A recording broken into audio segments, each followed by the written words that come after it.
Hey, welcome to Breaking Bread, hosted by me, Crunk Chocolate, a show where we break purple bread with the quote unquote enemy. Whenever Manchester City has an upcoming match, I will be here having a conversation with the supporter of City's upcoming opponent. Shout out to all our Patreon members, you subscribers, we love you. That is how you can enjoy this full episode by subscribing. Check the episode descriptions. There's a Patreon link. Go ahead and hit that $6 a month. Light work, amazing content. We cover city, men, women, conversations with amazing people who aren't city based either. Just good for you football lovers in general. If you're watching on YouTube, listening on a podcasting app, and you notice that it's only 12 minutes, how about you still give that thumbs up, like the video, leave a comment, rate 5 stars, leave a review, all of those things. It's a free way to help. Instead of subscribing to our Patreon, it helps us, pushes the algorithm. It goes, hey, people like this podcast. People are enjoying what this person is saying. Maybe we should tell others about it. Well, that is a great way for you to help us, help you, help us, help you, help us. How about that? Today, we have a great conversation for you. WSL is back. I have missed them, our baby blue baddies. I guess I don't know.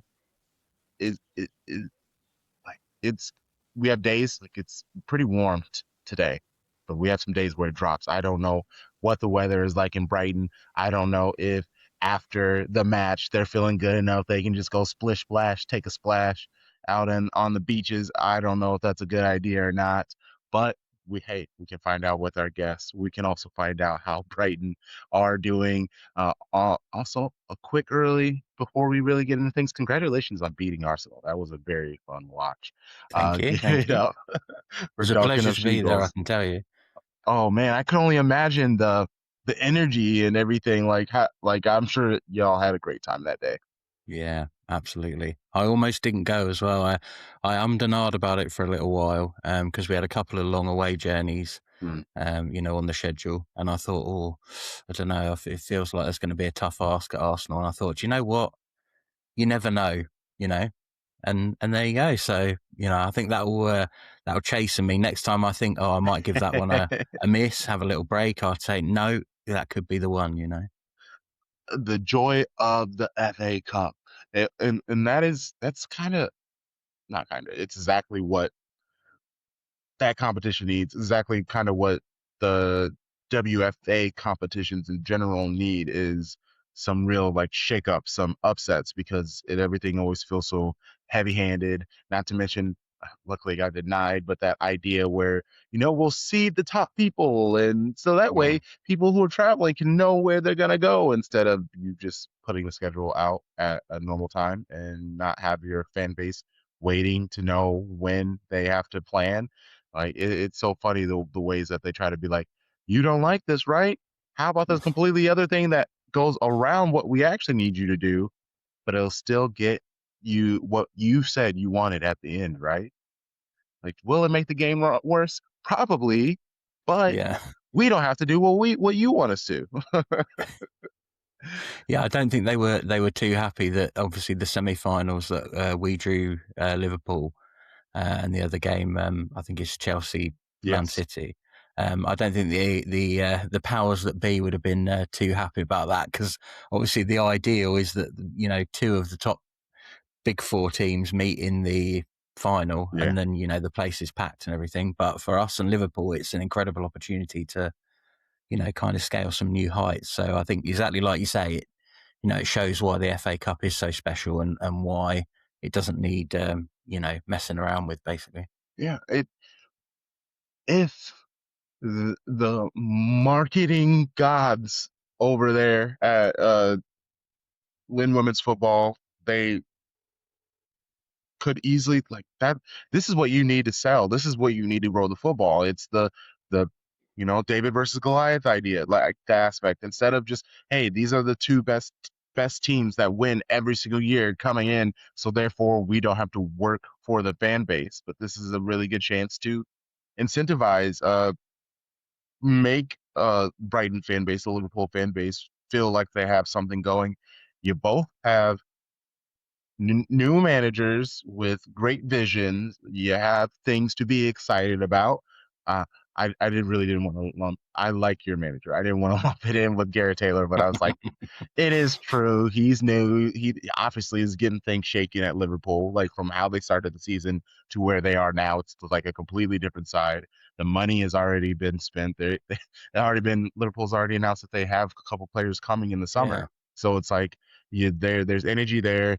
Y'all with Ndozi, like a few players actually on your team that sometimes I watch and I'm like, I wouldn't mind if Yeah, I City know what you pilfered mean. this. Oh man. Okay, let's start here with just a general look at the table.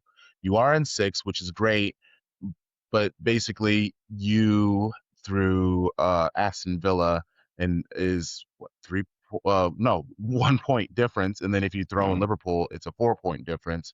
It would be really it'd be impossible to really catch Arsenal, but six is great. How comfortable do you feel in being able to stay around there? And like, is it even that big of a deal if you drop to like ninth or 10th because like you're safe from relegation and you know you're not going to get like a Champions League spot? Yeah, I think you kind of hit the nail on the head there.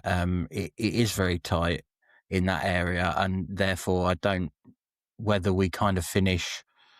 If we manage to get to fifth or we end up in ninth, I don't think there'll be like a sort of an instant reaction by the club or anything like that, because it is so tight, and we have had so many sort of obstacles to overcome this season, as a team, as a club, that I don't think just because you finish eighth with 23 points or sixth with 25 that, or whatever that may be, that there'll be any sort of like, hooray, we finished sixth, or boo, we finished eighth. I think they'll know where they are, and, take into account some of those things. So I think you hit the nail on the head. Really, at this point, the focus has to be the FA Cup. That is our chance. Neither Brighton men nor the women have ever won a major piece of silverware. Mm. We could win the charity shield at some point, but it's not major silverware. I know some of our fans like to count it, but I think that's a bit extreme. Um, so from that perspective, that has to be the focus now, because exactly like you say, we can't get Europe, we can't finish in the top four. I mean, I don't know if it's mathematically impossible, but it's horrendously unlikely.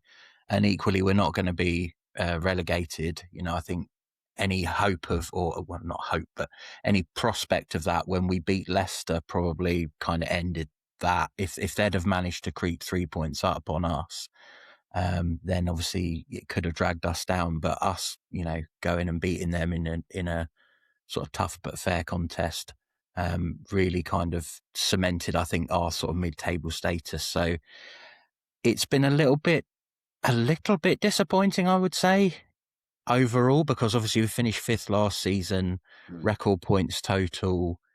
But like I say, there's just been so many things. Obviously, we had our Dario Vidicic's father passed away middle of the season, so we had to have Mm. our assistant manager came in, and he did a fantastic job and everything. But again, it's just outside of football. We were quite under what would be the word? We were a bit understaffed in a way in the attacking front, even at the beginning of the season. And then obviously we have Michelle Adjaman goes down with Mm. her ACL injury, Yeah. and therefore our sort of big hope for 10, 15 goals this season disappeared, with no real person to come in and fill her shoes. Wow. So I think, we're going to get over 20 points. We're going to be in the mid-table. I don't think anyone will take that as kind of like a backward step, but I think equally they know going into next season, we can't make the same mistakes we have so far this season in the league. But I do think, as I say, that the cup will be the focus. what are you? Because it's one of those things. It's unfortunate. You mentioned Agamane's ACL. She is an Arsenal player, but I liked rooting for her while she was at Brighton. Like that was like my way around having to like root for an Arsenal player. I was like, she's cooking at Brighton, and I'm sure she would have been very expensive, but with her at the club for 2 seasons, I'm sure there would have been a part of her. But also, I know Arsenal are looking to retool, so maybe they would have said no.